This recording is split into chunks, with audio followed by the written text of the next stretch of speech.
Datuk Dr. Haji Zahasan Muhammad. Assalamualaikum warahmatullahi wabarakatuh. Alhamdulillah wassalatu wassalamu ala Rasulillah.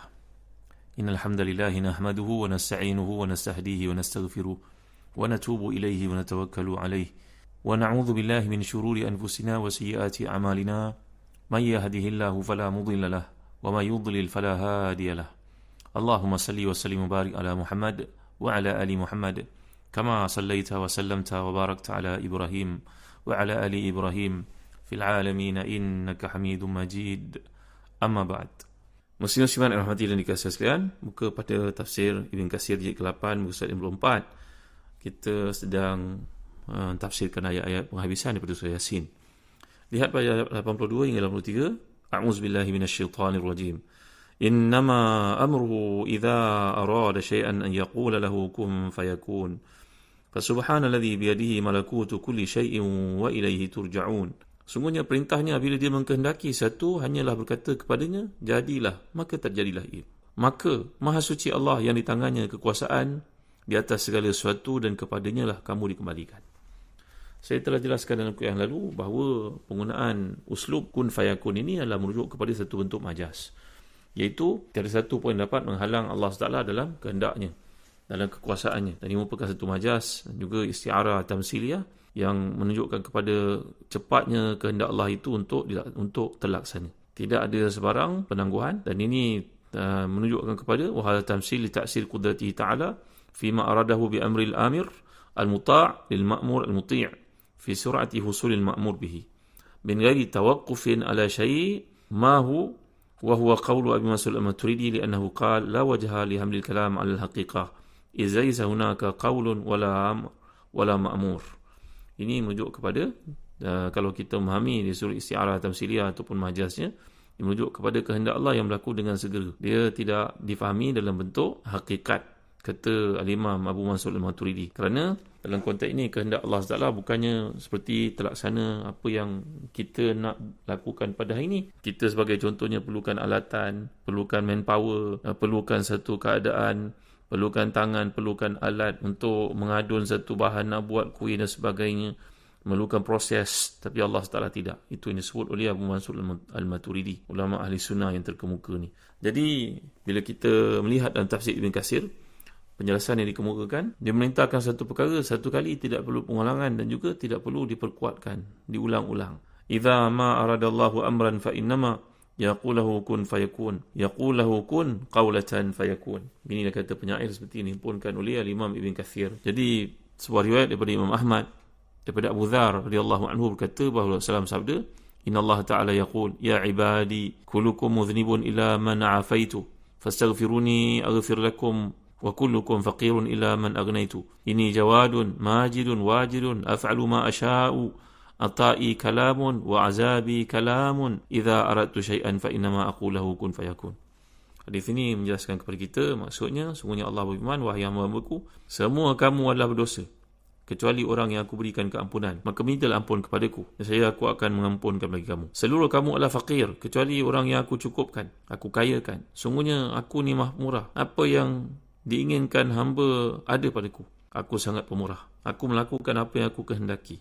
Pemberianku dapat direalisasikan hanya dengan sebuah perkataan, dan seksaku juga terrealisasi terlaksana dengan satu perkataan. Jika aku mengkehendaki satu, aku mengatakan jadilah, maka ia pun jadi. Hadis ini al-Qudsi bagi menunjukkan penjelasan kepada konteks ini tadi, kehendak Allah itu akan berlaku. Seperti doa yang kita baca ketika ditimpa perasaan stres.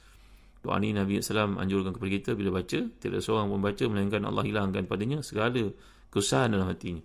Amalkan doa ini tuan-tuan.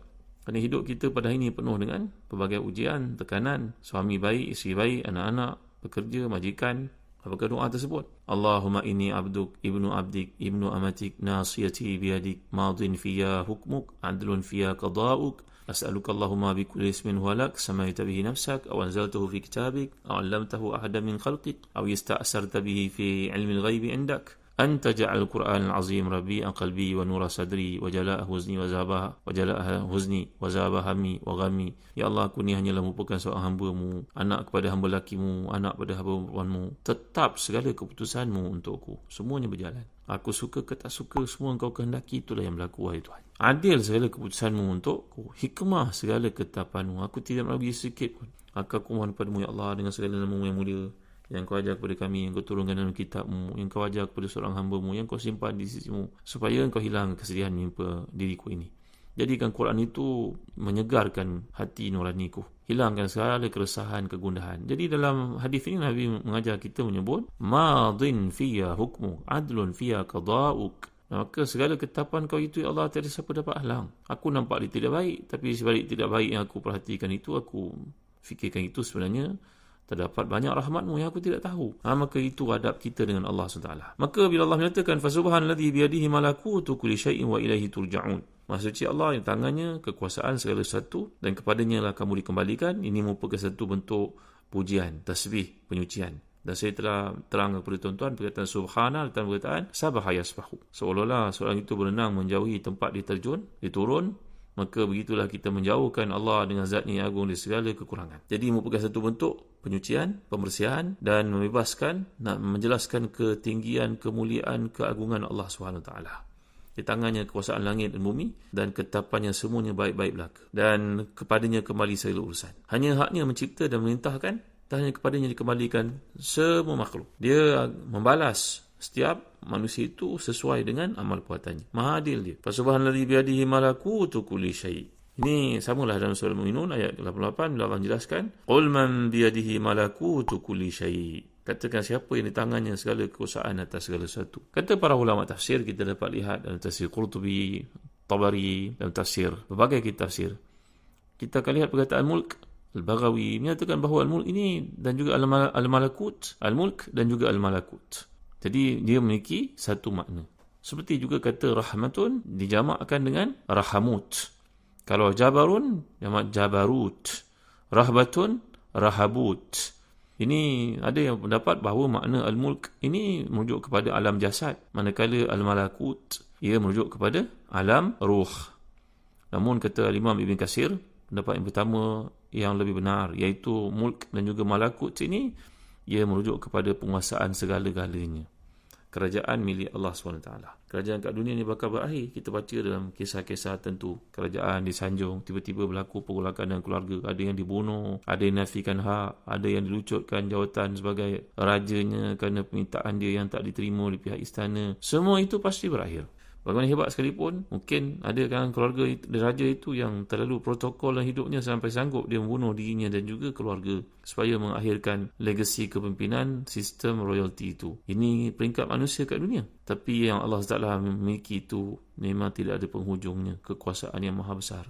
Seorang itu dijangkakan menjadi raja, tiba-tiba orang lain yang jadi raja. Boleh berlaku. Tetapi kerajaan Allah tidak dapat diambil sama sekali, tidak boleh diguling sama sekali, tidak boleh dirampas sama sekali. Jadi makna malakut ini melangkaui tahap pemikiran kita, berarti kekuasaan itu berada dalam genggamannya. Tidak ada siapa pun yang dapat mencerobohnya. Imam Ahmad meriwayatkan bahawasanya Huzaifah Ibn Yaman bercerita, satu malam aku mengerjakan salat malam bersama Rasulullah SAW. Lalu baginda pun baca 7 surah yang panjang dalam beberapa rakaat. Al-Baqarahnya dalam hadis tunjukkan Nabi baca, kemudian An-Nisa, kemudian balik pada surah Ali Imran. Berapa surah dibaca oleh Nabi SAW. Kemudian Nabi mengangkat kepala baginda dari rukuk. Baginda mengucapkan Sami Allahu liman hamidah. Kemudian baginda pun berdoa. Dalam doa baginda itu, segala puji bagi Allah yang memiliki malakut, jabarut. Ini perkataan yang digunakan Nabi dalam doa tersebut. Seperti doa salat witir yang kita amalkan. Selanjutnya, rukuk Nabi itu sama panjangnya dengan berdirinya baginda SAW. Dan tempoh sujudnya pula sama seperti rukuk dan juga qiyamnya. Lalu ketika baginda selesai, hampir-hampir kedua kaki aku terluka, kata Huzaifah Ibn Yaman, kerana lamanya sembahyang Rasulullah sallallahu alaihi wasallam. Jadi poin yang digunakan mahallus syahid dalam hadis ini, riwayat Ahmad ini, bahawasanya perkataan yang Nabi gunakan doa itu memuji Allah Taala dengan perkataan malakut, jabarut, yang merujuk kepada pujian yang tinggi seagung-agungnya, yang kita pun menyatakan doa subhanaka la uhsi sana'an 'alaika kama athnaita 'ala nafsik. Ya Allah, aku memujimu tapi dengan keterbatasan ilmu yang aku ada, Aku tak mampu memujimu sebagaimana selayaknya, wahai Tuhan, dengan segala kelemahan yang aku ada. Itulah tawaduknya seorang hamba ketika berdoa kepada Allah Taala. Maka Allah mengajar kita untuk menyebut perkataan-perkataan pujian seperti ini. Kata Al-Imam Mutawalli Sya'rawi dalam tafsirnya, bila dia menyebut perkataan-perkataan sedemikian, maka menandakan dia suka untuk dengar kita ucapkan. Kalaulah perkataan-perkataan pujian seperti ini tidak diajar kepada kita, sama ada dalam Quran ataupun dalam hadis-hadis Nabi, tentulah seorang yang berpendidikan tinggi, profesor umpamanya, bila disuruh untuk puji Allah, maka beratus, mungkin beribu helai muka surat dia boleh tulis untuk menyatakan rasa pujiannya kepada Allah itu. Sedangkan orang yang tak berpendidikan macam dia, yang tak tahu nak menyusun ayat, tentu dia akan gagal untuk menyebut perkataan-perkataan pujian kepada Allah kerana keterbatasan ilmunya tadi. Tapi oleh kerana Allah telah pun mengajar Nabi-Nya untuk kita ungkapkan kata-kata sana dan juga pujian untuk Allah ini, bagaimana tasbih, tamjid dan juga tanzih kepada Allah Taala ini, maka tidak ada alasan untuk siapa pun di akhirat nanti mengatakan, ya Allah, kadang-kadang ilmu aku menghalang aku untuk memujimu, wahai Tuhan. Aku tak lawan fulan kerana fulan itu berpendidikan tinggi, maka dia mampu menyusun ayat yang indah, aku tak tahu ni semua, wahai Tuhan. Maka tidak ada alasan seperti itu untuk digunakan, kerana begitu jelasnya destinasi akhirat dalam gambaran perkataan-perkataan dipilih oleh Allah ini untuk kita ungkapkan selalu. Maka penilaian kepada kedudukan seorang lebih tinggi daripada yang lain bergantung pada kuantiti dan juga kualiti ucapannya. Kuantiti berarti banyaknya dia mengucapkan, kualiti ikhlasnya dia dalam ibadah yang dilakukan.